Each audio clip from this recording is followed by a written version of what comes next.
हाँ, अभी शुरू नहीं हुआ शायद। हाँ, दिख नहीं रहा था। अच्छा अच्छा अच्छा, ठीक ठीक ठीक ठीक।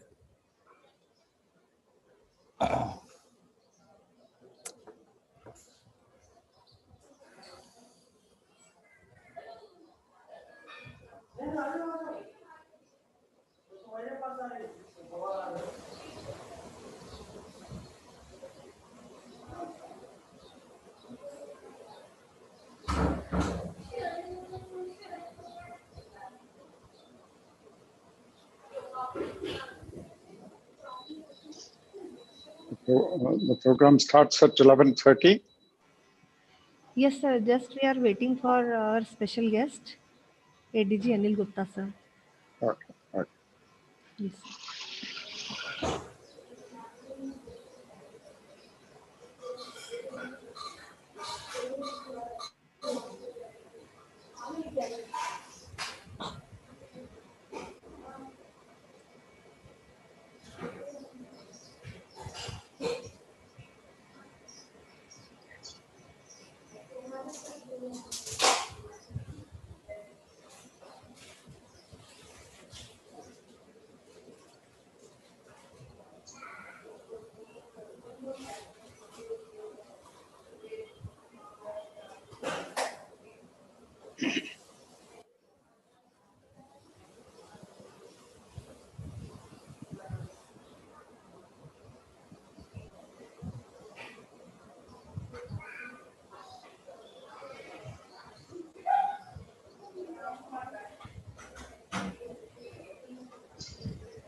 Good evening, Mr. Fisher. Can you hear me?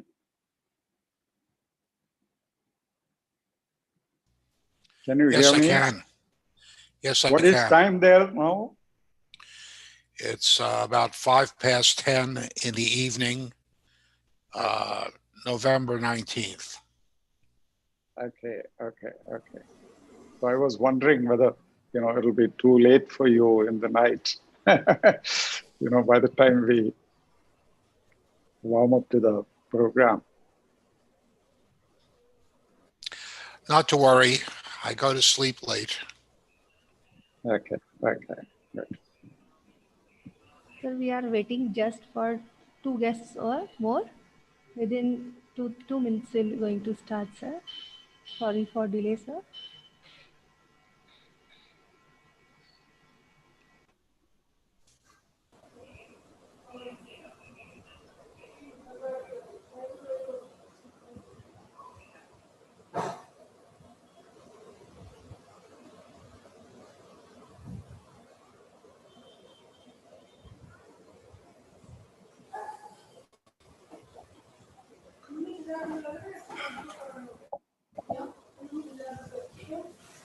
Things are all set.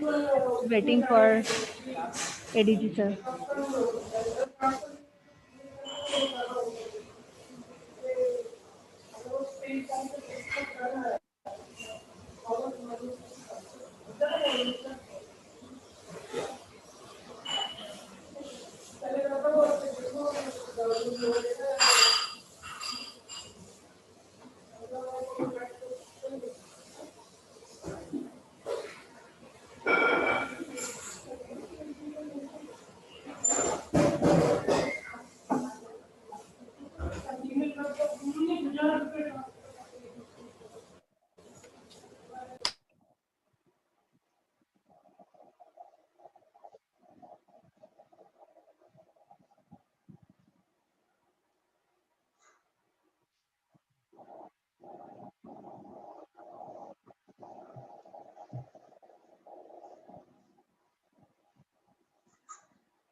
Is Mr. Anil Gupta joining us?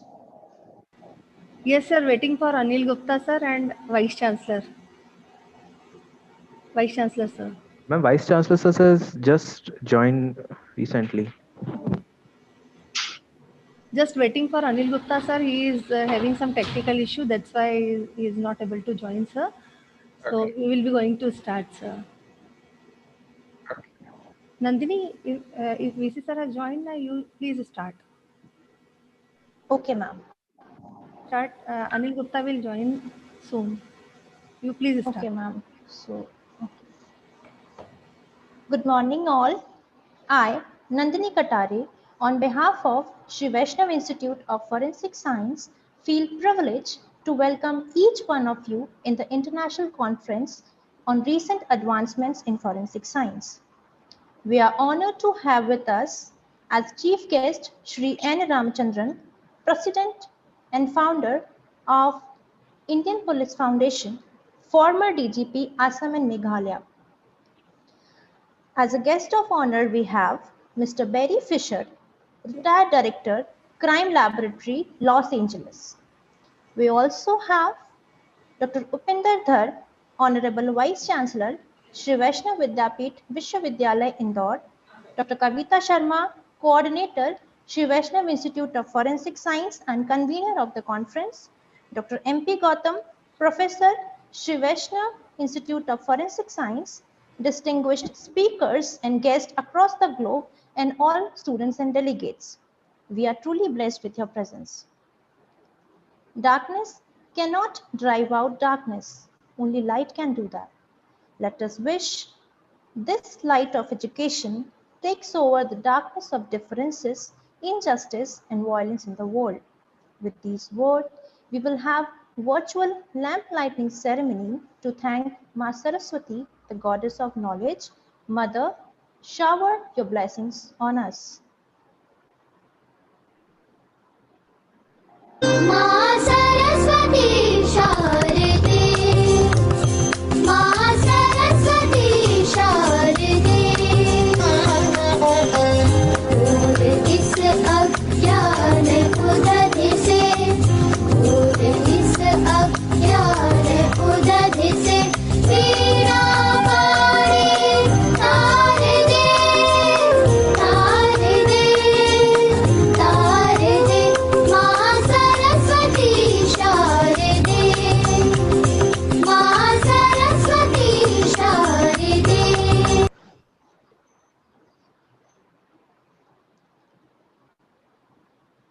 Now, I would request Honorable Vice Chancellor, Dr. Upinder Dhar, to welcome the chief guest of today's occasion, Sri N. Ramachandran, President and Founder, IPF and former DGP, Assam and Meghalaya.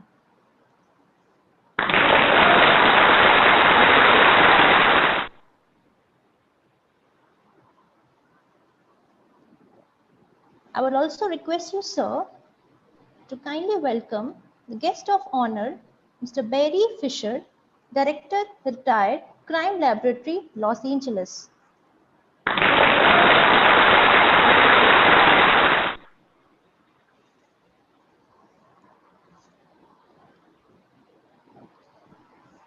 Thank you, sir. Sri Vaishnav Institute of Forensic Science has always been ahead in imparting practical knowledge of the subject to the students and to strengthen their research aptitudes. Organizing conference is one of the means for doing so. To focus more about the international conference, I now invite the driving force that has taken the Institute to new achievements since 2016, Dr. Kavita Sharma, convener of International Conference, to speak about the conference. Over to you, ma'am. Thank you, Nandini. Good morning to all. Respected Chief Guest of International Conference, SVIFSIC-2020, on the theme Recent Advancements in Forensic Science, Sri N. Ramachandran sir, President and Founder, Indian Police Foundation, IPF, former DGP, Assam and Meghalaya, Honorable Vice Chancellor of Shri Vaishnav Vidyapeeth Vishwavidyalaya, Indore, Dr. Upinder Dhar sir, Guest of Honor, Barry A.J. Fisher, former Director, Crime Laboratory, Los Angeles, Shri Anil Gupta, IPS, ADG, Technical Services, PHQ, Bhopal, G.K. Goswami, Chief of Anti-Terror Squad, UP, Henry Lee, Founder and Director, Institute of Forensic Science, University of New Haven, USA, Dr. Rukmani Krishnamurthy, Chairperson, CEO, Heliclab, Dr. Krishna Shastri, former Cyber Forensic Scientist, Directorate of Forensic Science Services. Speakers, Dr. O.P. Murthy, Professor, AIMS, New Delhi, Dr. Bushra Idris, Dubai, Dr. Mohinder Singh, former government examiner of GEQD at CFSL Hyderabad, Lisa Nicholas Drew, Associate Professor, Forensic Biology, Trainer and Consultant, Chartered Forensic Practitioner, Leicester, UK, Dr. N.P. Wagmare, Director, SFSL, GOFA, Liron Pinkhas, CEO, IT, US, Computer Solutions, Israel, Dr. Om Easy, Head of Forensic Medicine Unit, UCH, Ibadan, Session Chairs, Dr. MP Gautam, Dr. Rukmani Krishnamurthy, ma'am, Professor SVIFS, SVVV, HODs, HOIs, faculty members of all constituent institutes of Shri Vaishnav Vidyapeeth Vishwavidyalaya, and dear participants. I express my deepest regards to all of you for your gracious presence and welcome you all. First, I would like to thank all the eminent guests for sparing time out of their busy schedule and honoring us with their gracious presence. I thank to all the speakers who have kindly agreed to share their words of wisdom. I would like to thank Honorable Vice Chancellor Dr. Upinder Dhar. Sir, your support and guidance always encourage us. Your energetic and optimistic attitude made this conference happen virtually during this critical COVID-19 period. The world is rapidly developing in its usage of technology and innovation.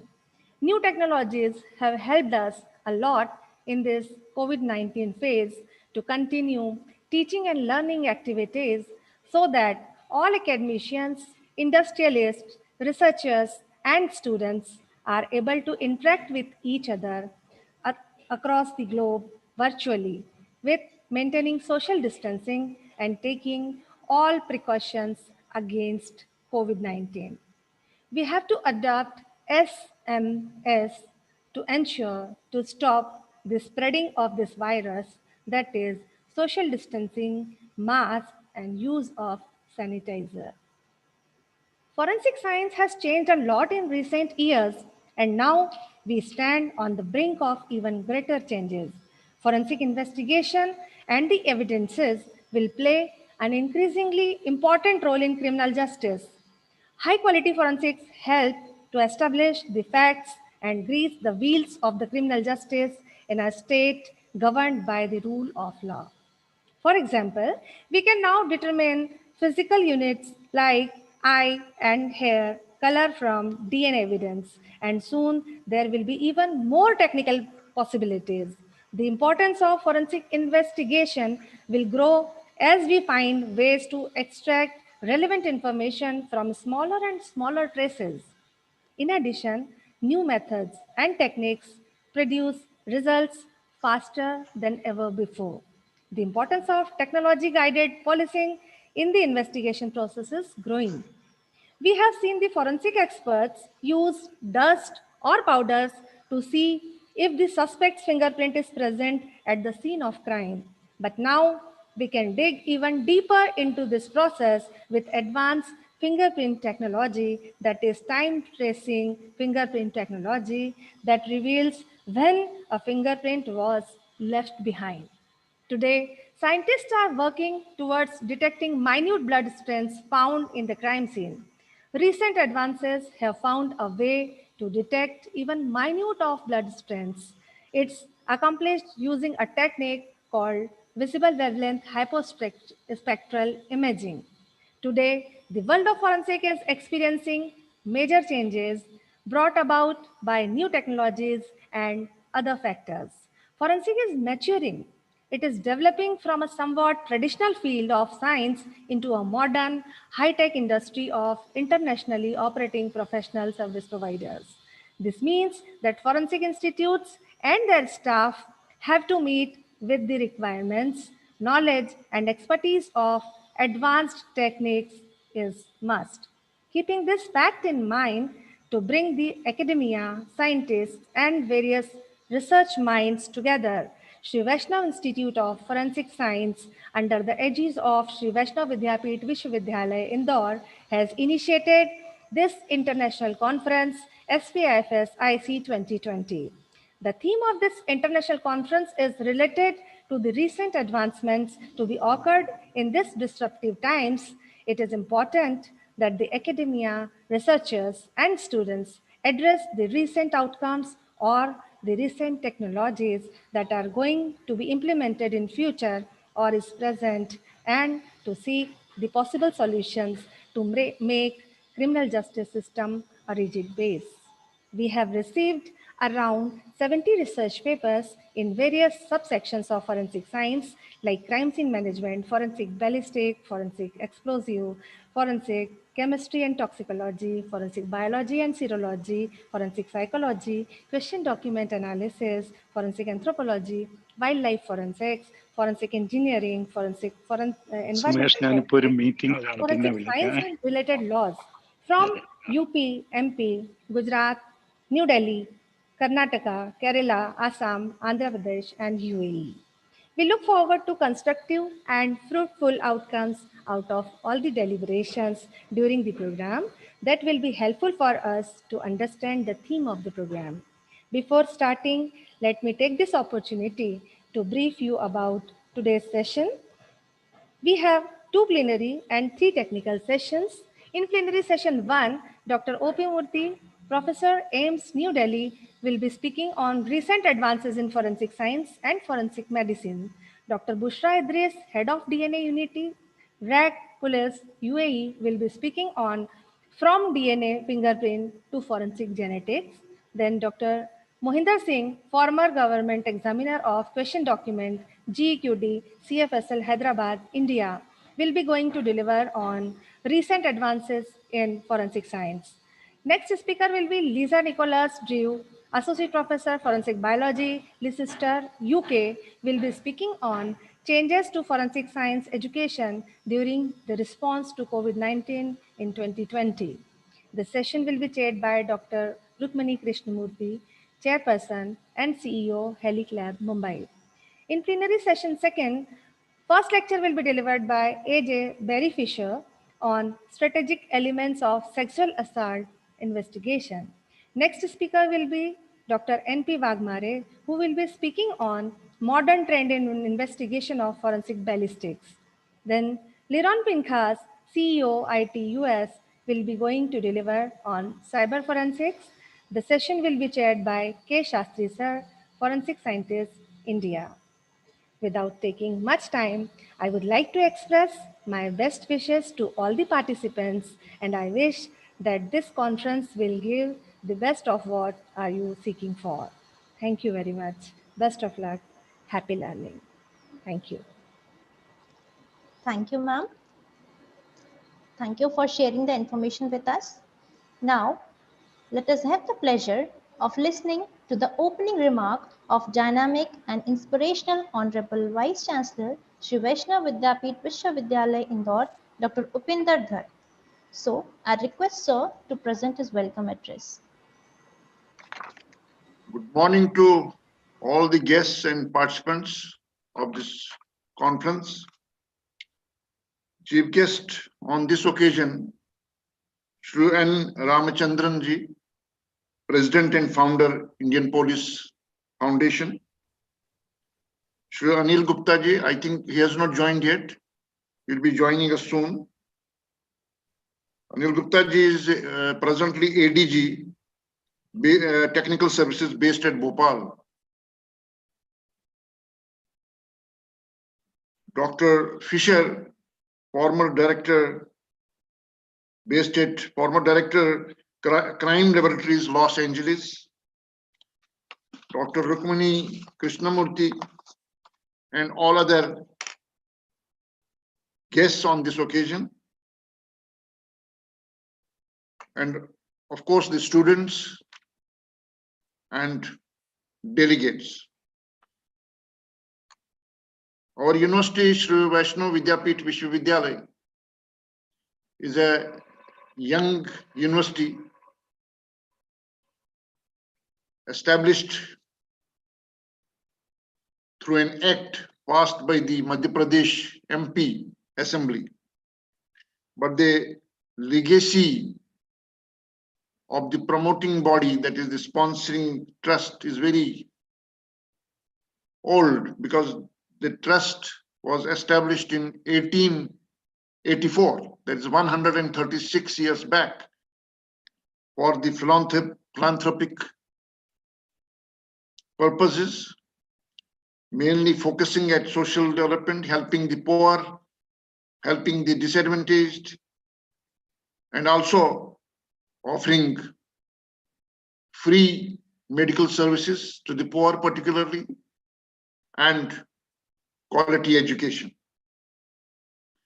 In our university, we are having 15 disciplines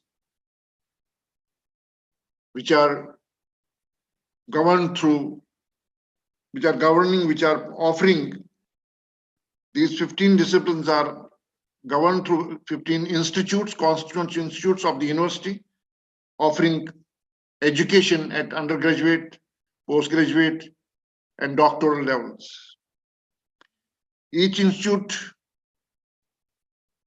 organizes conferences at national and international levels, and even all institutes together organize an international congress every year in the beginning of the year, sometimes in January or sometimes in February. We have a very specific mandate for organizing such conferences. These conferences are organized with an intention to understand what is latest, what is current, what is contemporary, and what are the cutting edge innovations likely to happen in a particular domain. Pre-COVID-19, we have been doing it by assembling on the campus. But as soon as COVID pandemic came, we shifted all our activities on the virtual platform, not discontinuing even a single activity. All activities as per schedule are happening. Even interaction with the students are happening, with the students is happening as per schedule online. Well, specifically talking about the theme of this conference is to understand the recent advances in forensic science. Forensic science being one of the fast growing disciplines. We introduced forensic science in our university in the first year of the establishment, that is in 2016 itself. Institute of Forensic Science was established as a constituent part of this university. If we go through the literature and experiences of the practitioners in the discipline of forensic science, there are certain specific areas in which advances are expected. If we see the literature, say in 2002, say 2 years back, 3 years back, people expected certain advancements, specifically in certain domains. For example, first area is portable police labs. So through this conference, we would like to understand what are the recent developments, what are the cutting edge innovations which have happened in the case of portable police labs. That means instead of taking the sample to the laboratory somewhere else, the vehicle goes to the spot of crime and does the testing. So this is one area.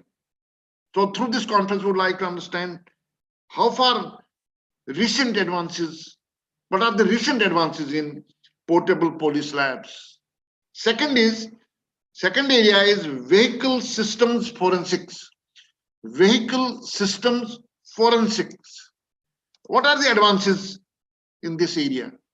Has a picture changed? If we compare the current situation with, say, 2 years back, what was happening 2 years back? Has it changed? What are the advances? Third area, pollen biomarkers. In the case of pollen biomarkers, what are the cutting edge innovations that have happened in recent past? When I am saying recent, that is recent, let's say past 2 years. If something was already existing 5 years back, that is not recent. So what has happened now, which was not there, say 2 years back or 3 years back, but today we are doing it. Fourth area is virtual autopsy. You see, as all of us know, as soon as this crisis of pandemic started, everything, everywhere, all over the world shifted to the virtual platform. It has not happened only in education. It has happened in businesses. It has happened in almost all kinds of activities that we do. So forensic science, also in this forensic science, it was expected few years back that virtual autopsy can be done. Certain innovations will happen. Have that happened? What are the innovations that have happened? And during this pandemic, have we been able to do the virtual autopsy? Has virtual autopsy been performed anywhere in the world? What are the advances? What are the recent things, recent developments, particularly during this pandemic when everything is happening on technology? For fifth area in which we would like to understand through this conference, the advances, that is morphometrics. What are the changes that have taken place in the case of morphometrics? Has it changed, or is it the same as it was 3 years back? The sixth area is tattoo matching. Tattoo matching is there for quite some time, but has picture changed now? What are the advances which have happened in the case of tattoo matching? Seventh area is microbiomic identification. What are the changes that have happened in the case of microbiomic identification? Have we advanced in any way in last few years? Then the next area is hair and eye color prediction. You see, hair and eye, Dr. Kavita Sharma also mentioned about it.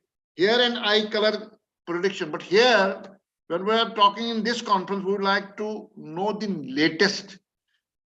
Hair and eye color prediction is not new. It was happening even 5 years back. But what are the advances today? Ninth area is fingerprint analysis. You see, fingerprint analysis is not new.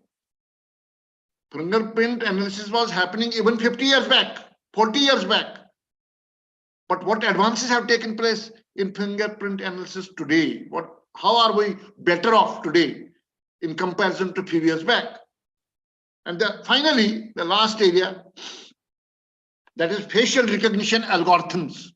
Facial recognition algorithms. What are the advances in this area? Facial recognition, people have been working in different areas, not only in forensic science, for quite some time. So facial recognition is one of the very potential area of research in psychology. So it is not new. But what are the latest? In what way have we advanced in using the algorithms so far as the facial recognition algorithms are concerned? So these are 10 areas in which cutting edge innovations were expected. So I have tried to scan the recent literature. Recent here, I mean, say 2 years or so, 2 years, 3 years back. And from that literature, I have drawn these 10 areas, 10 domains in which advances were expected. Authors have mentioned at various places that we are going to make cutting edge innovations in these areas. Have those innovations happened? Have we in any way advanced in our understanding and in our practice in these 10 areas? So this conference is very important for our university. It is very important for all the faculty and students and all those academicians and practitioners in the field of forensic science. So I'm sure we will be able to enrich ourselves in these areas through this conference. We'll be having papers, we are having very distinguished speakers with us. And I'm sure that we'll be able to know more and understand the recent developments, advancements. What has been happening for years, that is no addition. That doesn't make any value addition. That has already been happening. That is already available in the literature. What is new? What are the advances? Which makes us better up to date in comparison to just few years.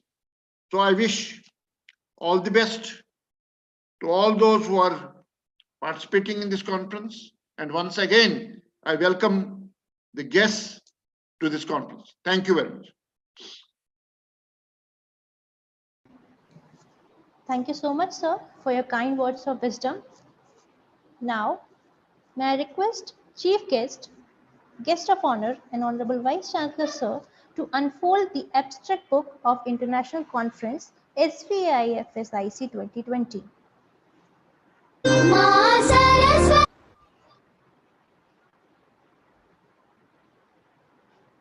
Ma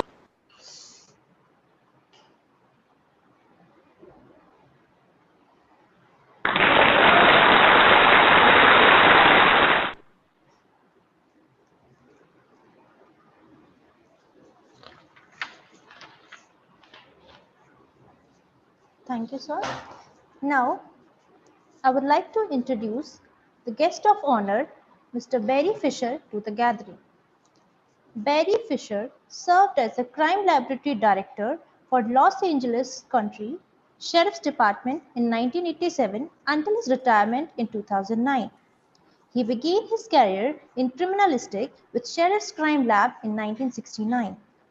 He is the founding director and served on board of directors of National Forensic Science Technology from 1995 until 2007.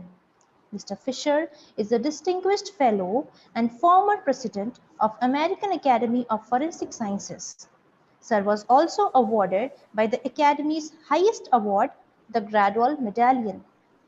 He served as the president of International Association of Forensic Sciences, president of American Society of Crime Laboratory Directors, and former chairman of American Society of Crime Laboratory Directors Laboratory Accreditation Board. Since retiring, Mr. Fisher has consulted for the United Nations Office on Drugs and Crime, United States Department of Justice, International Criminal Investigating Training Program, and Analytical Services. It is an honor and privilege to have Mr. Fisher with us. I would like to invite you, sir, to address the gathering. Over to you, sir. Well, thank you very much. I spoke with Dr. Sharma yesterday, and she asked if I could make a few remarks in the start of this conference before my regularly scheduled program tomorrow. So I'm going to switch over. I have a short PowerPoint. It'll be less than 10 minutes, and I'm just going to be covering some very, very broad topics in the field of forensic science, including some of the things that I expect to be seeing in the future. So let me switch over and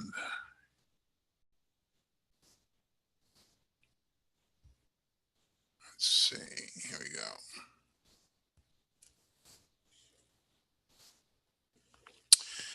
Okay. Oops. Gotta go back one.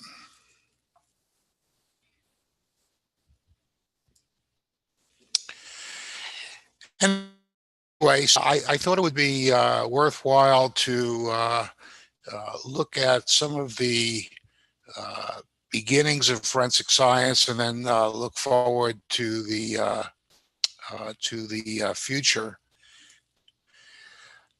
Forensic scientists, what we do is we are witnesses to events that happen, whether it be in criminal activity or other things.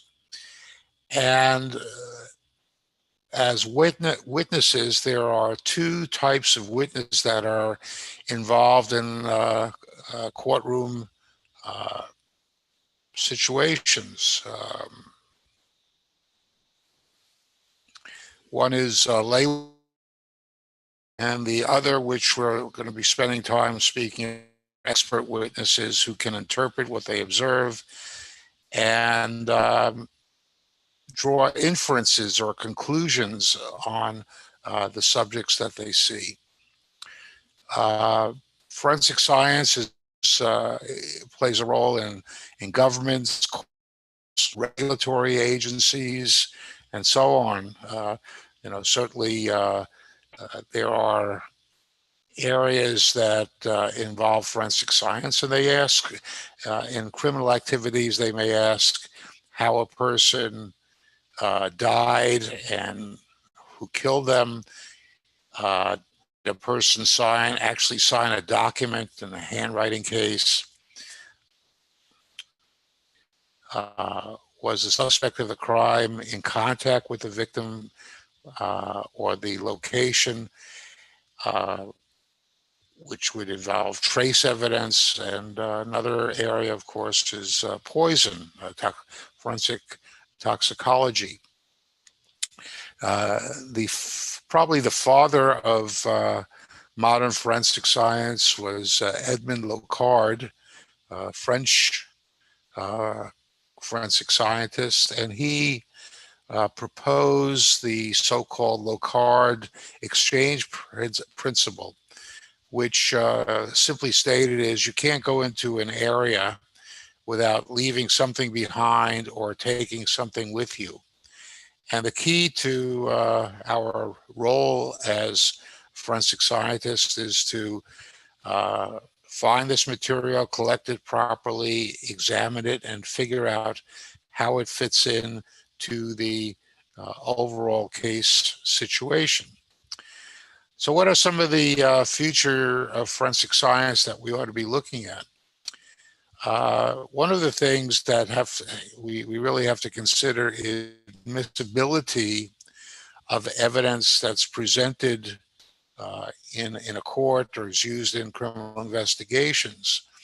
And we will be called upon to prove what we're doing is actually valid and reliable. So can we demonstrate that the testing procedures are reliable and reproducible? How were they validated? Were they published in peer-reviewed journals? Are there known error rates of these tests, both from the laboratory, the institute's perspective, as well as the examiner?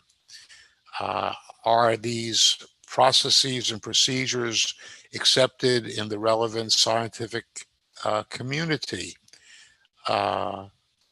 In a particular case, were the protocols, the testing protocols, properly followed? And of course, was the examiner adequately trained to actually run the test?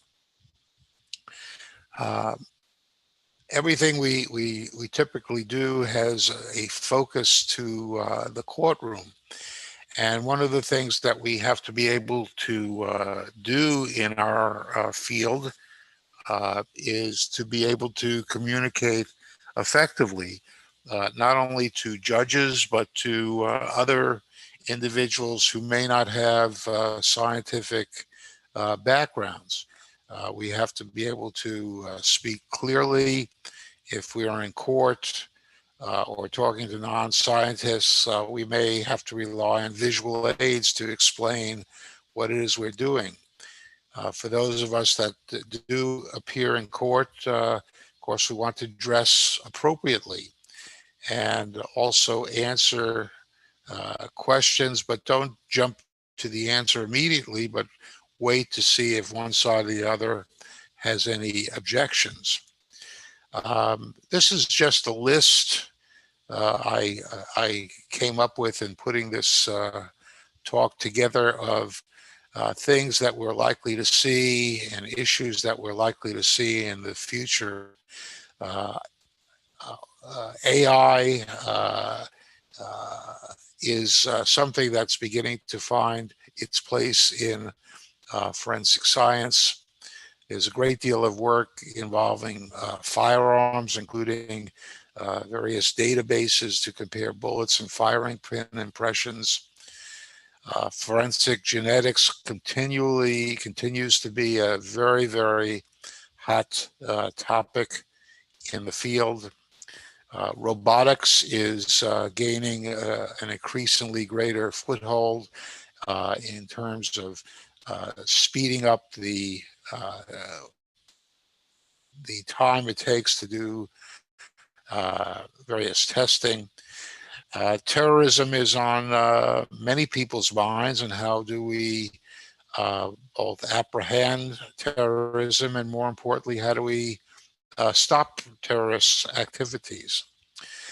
One area that is increasingly becoming important at least in the United States, is statistics and probability, to be able to explain what the results mean, what the certainty is, what's the likelihood of something actually happening. Contextual bias is a relatively new area that we've had to face. What do our particular biases do to our conclusions? In other words, if the police bring evidence to us, does that in some way color the information that we are delivering? Digital evidence and computer forensics is a very hot topic nowadays. New drugs, there are all kinds of new drugs that are being manufactured by criminal elements. And this is not only the solid dose drugs, but also the toxicology needed to detect these drugs in people's bodies, if it's driving under the influence or a homicide case. Comparative analysis, comparing items one against the other, is something that is continually looked at, not only for the sense of identifying it, but also to be able to discuss the relevancy. In other words, if you find a paint chip on a subject's clothing, how significant is that information? Not only may it be similar to the paint found at the crime scene, but how often would you expect to see this trace evidence in a random sample? Of course, all this deals with the admissibility of all this evidence, which I touched on in a previous slide. And lastly, the various databases that are out there, the DNA databases, the fingerprint databases, the firearms databases, databases dealing with individuals' faces, voice prints, and so on and so forth. One thing, kind of a caveat for people to be aware of, is that we've noticed in a number of countries that defense attorneys are becoming much better educated in dealing with forensic evidence in court. So that means that experts have to do a better job in defending their testing and conclusions that they are presenting to the court if they are getting very intense questioning about what they did. So anyway, enjoy the rest of your conference, and I will be back again tomorrow to give you some information. I'll be talking about sexual assault cases and some of the issues surrounding them. Thank you very much, and it's been a pleasure to speak to you this morning.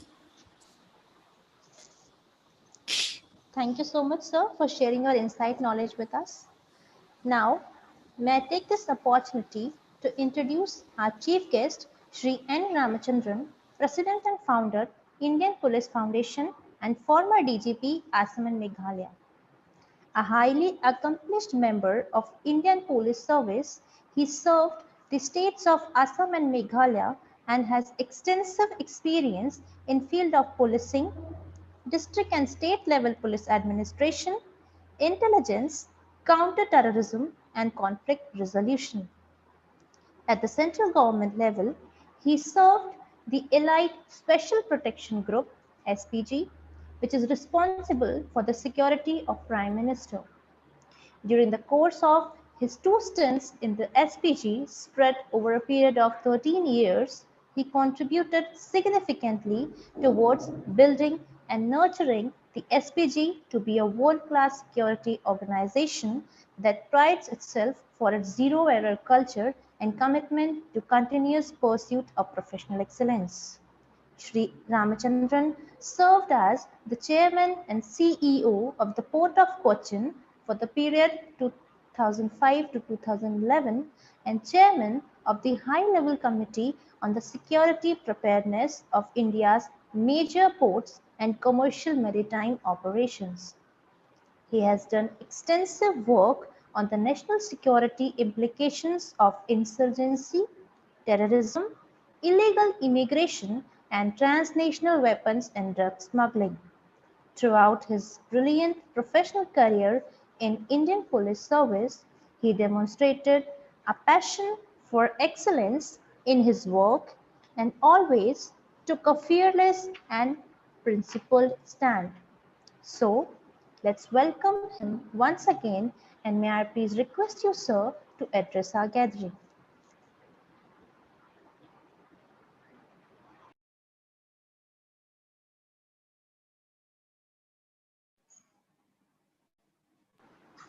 Good morning, Honorable Vice Chancellor of Sri Vaishnav Vidyapith Vishwavidyalaya, Dr. Upinder Dhar. Today's even special guest, Sri Anil Gupta, ADGP of Madhya Pradesh. Our guest of honor, Mr. Barry A.J. Fisher.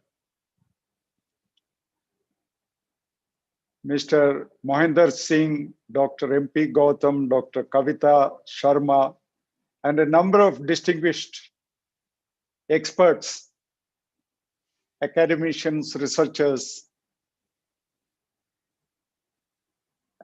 students, teachers, participants in today's program, ladies, gentlemen.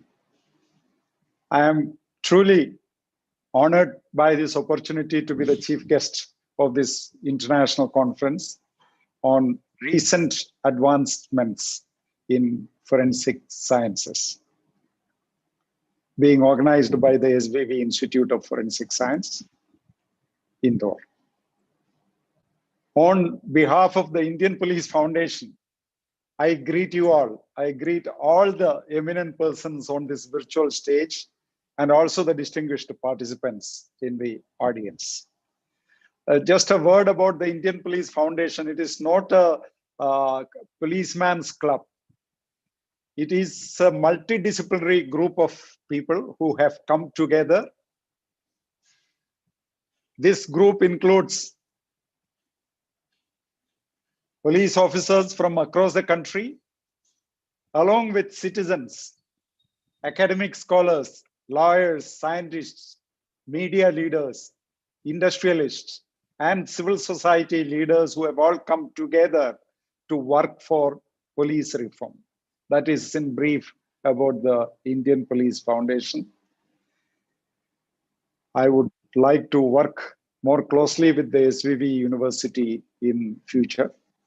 In many ways, the vision and mission of the Indian Police Foundation are deeply intertwined with those of your institute as well as the Indian Police Foundation, because ultimately the two institutions are driven by a common purpose of working for the ends of truth and justice. So in this process, forensic science has a very sacred role to play in establishing the truth and thereby meeting the ends of justice. Over the years, there has been a reliance, an increasing reliance, in fact, on scientific methods of investigation and prosecution of crime. And the courts are also increasingly relying on forensic evidence.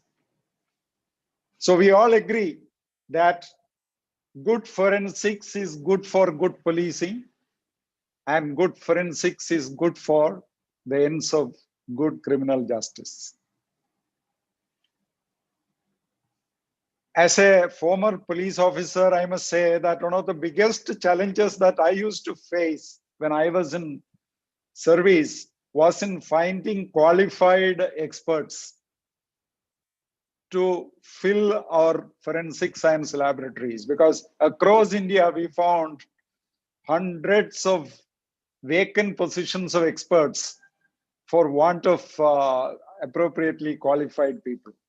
So this situation is slowly changing with the arrival of a few universities like the SVV University. And I'm so happy that you have taken up forensics in a big way, because this is going to help in the pursuit of justice.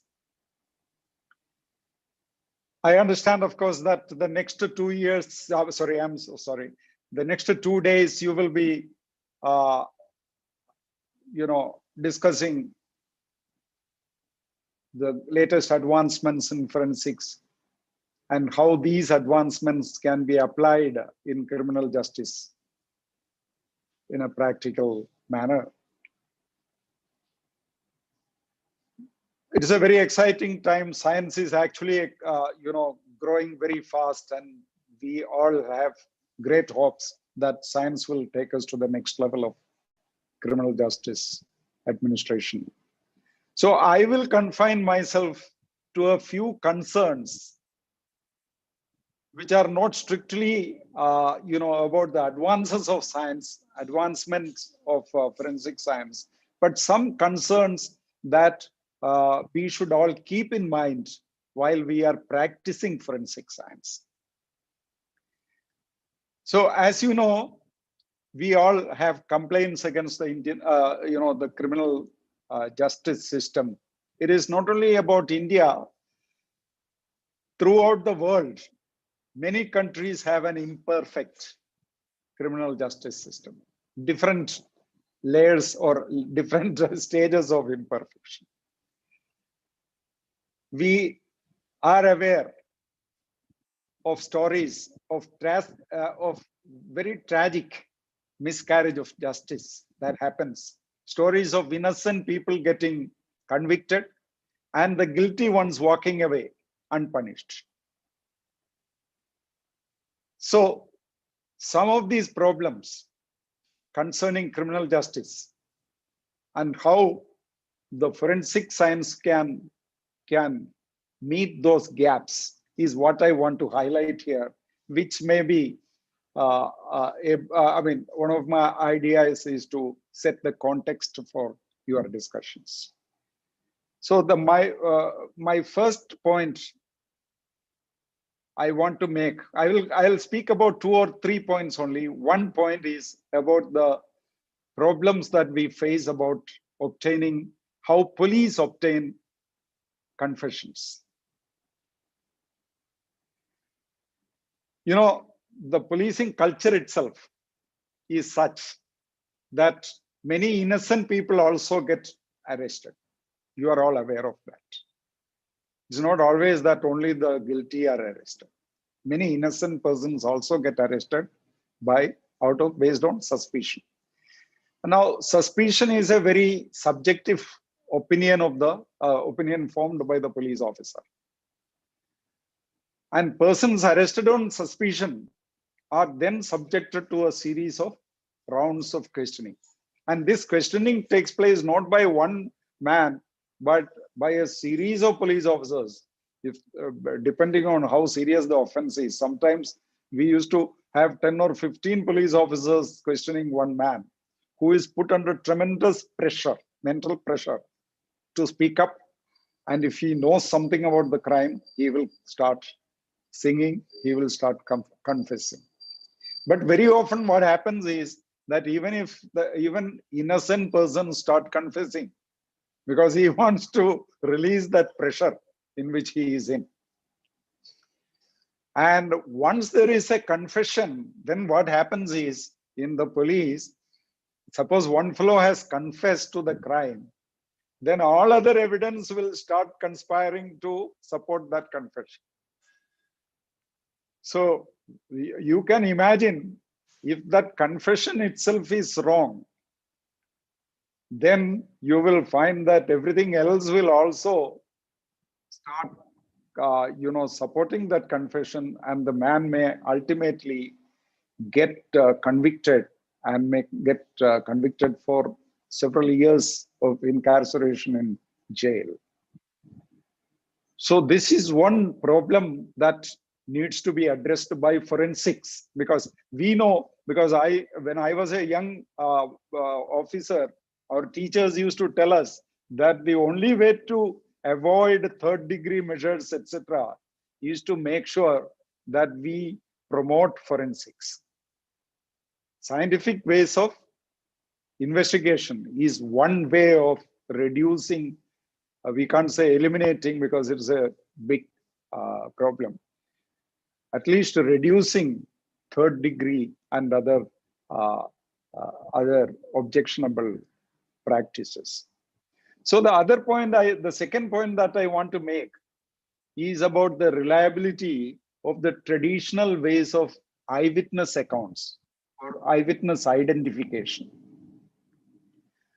Now, some scientists believe that the eyewitness identification may not be fully reliable because the science of memory has been misunderstood. Because we all give a lot of, we attach a lot of importance to eyewitness account. Because for many years, we have all assumed that memory is like a videotape, that when you access someone's memory, he will start bringing out a fairly accurate description of what happened. But actually, it is not true. Today's advances in psychology have been cautioning us against too much of reliance on eyewitness memory. Because at least some of these eyewitness accounts may be resulting in false identification, leading investigators in a totally different wrong path. So one challenge that I am posing to the conference is, please find out what are the forensic answers to these two questions of, questioning a person and trying to obtain confessions, and the other about the reliability or otherwise of eyewitness accounts. Now there are Professor Barry Fisher, he pointed out about the possibilities of errors and even bias. These are actually large problems in our system. And we need to be very careful to make sure that these errors and bias does not result in miscarriage of justice. One of the examples of errors is about the science of fingerprints analysis. It is one of the earliest and the holiest areas of forensics. India is seen as one of the most well-developed countries where we have very well-developed database and infrastructure in handling, storing, fingerprints and their analysis. As you know, fingerprint analysis is a very highly sophisticated multi-level analysis supported by digital technology. But ultimately what happens, we must remember that the identification is a process of simple human judgment. While the comparison may throw up, digital technology will throw up a lot of possibilities. Ultimate opinion formation is a human process, and it can result, it is prone to human error. The problem is that fingerprint experts very often do not get to compare the complete sets of fingerprints. Police usually will find the partial prints from a crime scene, a smudged fingerprint, or only a portion of a fingerprint. Now the experts will have to examine these from several points on these fingerprints of fragments of the evidence that is collected, and to see if they match. Needless to say, any human error made in these comparisons can result in wrong judgments. And you imagine, if you make a small mistake about somebody, it is his life. And we are all prone to make mistakes. So it is a very serious problem that human error in the practice of what we call science can be a serious problem. So we should always be careful about the need for avoiding or eliminating human error and also bias. Another example, I'm only giving you 2 examples, is about the investigation of fire incidents. That is the investigation of cases of arson. Usually what happens is, most of the fire experts are former fire fighters. So arson is also investigated by former experienced firefighters who were taught by their seniors to look for the signs of any signs or suspicion of arson. Firefighters' investigation is based on their long practical experience. Over the years, a body of expertise based on their experience on arson investigation has developed. While usually their observations based on their expertise are correct, today's forensic sciences say that some of the practices of fire investigation, which is based purely on experience, may not be backed by the rigors of science. They are not supported by academic science. For example, the darkest splotches on the floor of a burnt building, or what are called spill patterns when you are investigating a fire incident. These spill patterns very often led us to the conclusion that someone must have used the kerosene or petrol to start the fire. But today's forensic scientists who have conducted extensive research have found that fire behaved differently than was previously thought. Spill patterns had more to do with ventilation of a working fire than the liquid that was used or might have caused to start the fire. So previous beliefs need to be questioned by us in the light of new discoveries in science. So this is the point that I want to make. I've narrated these two examples only to prove my point that our beliefs are often not strictly scientific. And very often they are not beyond errors also. Forensic science practitioners should always remain alert to such human errors. As I mentioned in the beginning, we are living in exciting times when new advancements are taking place in the field of forensic science. Digital sciences, for example, big data analysis and artificial intelligence are really holding great promise, as the Vice Chancellor mentioned in the beginning. The other thing is about digital autopsy. You know, in olden times, I remember 20, 30 years back, there used to be a system in which after the autopsy, it will take 3 months, 4 months to get the autopsy report. And during this time, there is a lot of things that might have happened, and the quality of that autopsy report has suffered quite a bit. Thankfully, these days, it doesn't happen. We get autopsy reports more often. But the promise of digital autopsy is really great. And this is going to really help us in taking science to the next level. And the other big boon is that of DNA-based analysis. You are all aware that India is planning DNA regulatory legislation. It is already under consideration of the Parliament. And I'm sure that once this legislation comes, we will be having great possibilities in leveraging DNA technology to investigate and prosecute crime in a very big way.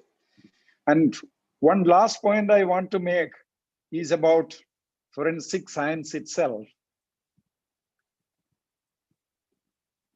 You know, there is a traditional feeling that forensic science has not grown in universities. So there are people who express a sense of disappointment, especially scientists and academicians, that forensic science, instead of growing up in universities, have actually grown up in police departments and in government laboratories. There, the researchers may have focused on practical applications more without questioning the underlying science. This is one point, that is one what may be called criticism that is raised against forensic science. So I'm so happy that today a number of universities are coming up across the world. We ourselves have a few universities in India, like the Gujarat Forensic Science University, the SVV University in Indore, and the university, the National University on Forensic Science, which is coming up, for which legislation is already under consideration of the Parliament of India. So once these come, I'm very certain that research and academic pursuit in the field of forensics will grow up in a very big way. And we can all expect exciting things to happen as far as the growth and development of forensic science is concerned. So this is all that I wanted to say.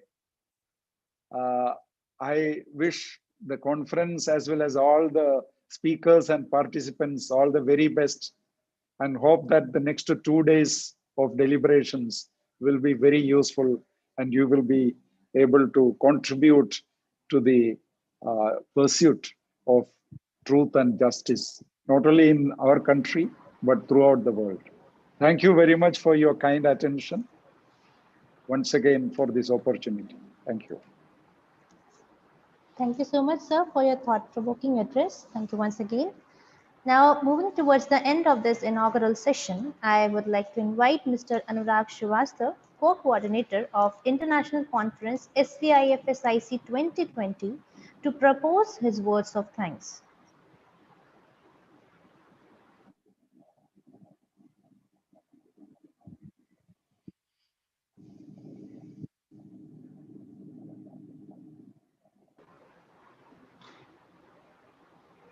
Anurag sir, over to you.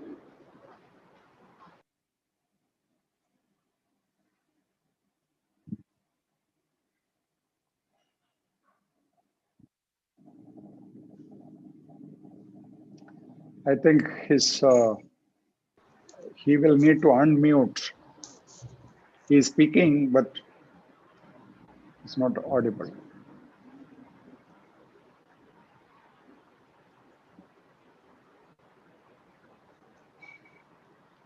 Sir, you are not audible. He has to unmute. Anurag, unmute yourself.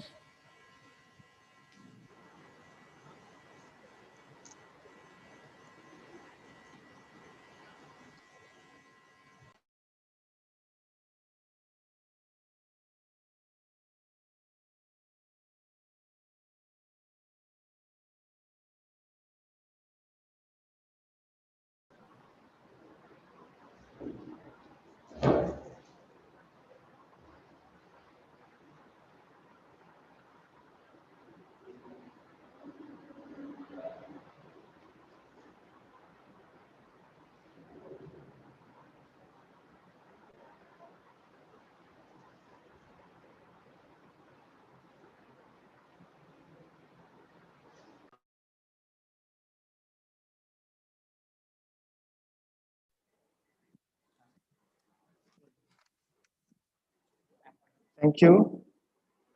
I, Anurag Srivastava, on behalf of Sri Vaishnav Institute of Forensic Science, Sri Vaishnav Vidyapeeth Vishwavidyalaya Indore, feels privileged to express my deepest regard to all of you. Words cannot express our thankfulness. First and foremost, with great pleasure and reverence, I express my deep sense of gratitude to our chief guest, Sri N. Ramchandran, President and Founder, Indian Police Foundation, former DGP, Assam and Meghalaya, for sparing time out of his busy schedule and embarrassing us. Sir, your address is truly inspiring and memorable. I would like to express my gratitude to our guest of honor, Mr. Barry Fisher, former Director, Crime Laboratory, Los Angeles, US, for his gracious presence. ADG Technical Service, PHQ Bhopal, is our special guest, Sri Anil Gupta, who was unfortunately due to an urgent work could not join us, but he has shared his good wishes to us. Thank you very much, sir. On this occasion, I owe a sincere debt of gratitude to Dr. Upinder Dhar sir, Vice Chancellor Sri Vaishnav Vidyapeeth Vishwavidyalaya, for his gracious presence and all his supports and encouragements in organizing this virtual international conference. I would like to express my heartfelt thanks to Dr. Kavita Sharma Madam, coordinator of Sri Vaishnav Institute of Forensic Science and convener of this conference, for organizing this first international conference on such an interesting topic. Thank you, Madam, for your generosity in organizing this conference. Further in this sequence, I would like to thank Dr. Swati Dubey Mishra, coordinator for this conference, for all his efforts to make this event happen. It is my proud privilege to express my deepest regard and thanks to Dr. M.P. Gautam sir, Senior Professor of Sri Vaishnav Institute of Forensic Science, for all his supports and advice regarding this conference to make this conference valuable. I would also like to take this opportunity to welcome and thank all distinguished speakers who have gathered here from different parts of the world. Last but not the least, I would like to thank our delegates from various academia, industry, laboratories across the nation, without whose participation and involvement, no such event is possible. Before I conclude, I wish the successful deliberations in these sessions and a complete success. Above all, I thank Almighty God for showering His blessings upon us. Thank you so much.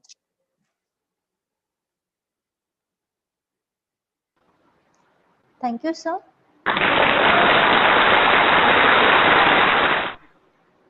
Now we will have a short break, and soon after the break, we will gather again with our first plenary session. So participants are requested to join using the link provided in the schedule.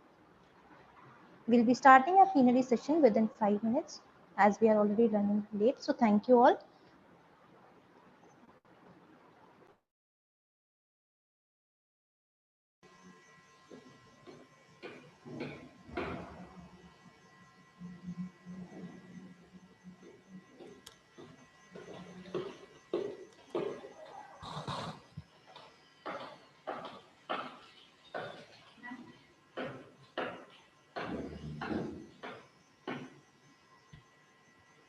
आपका नंदनी का तारीख ही दिख रहा है। नहीं वो बोल रही थी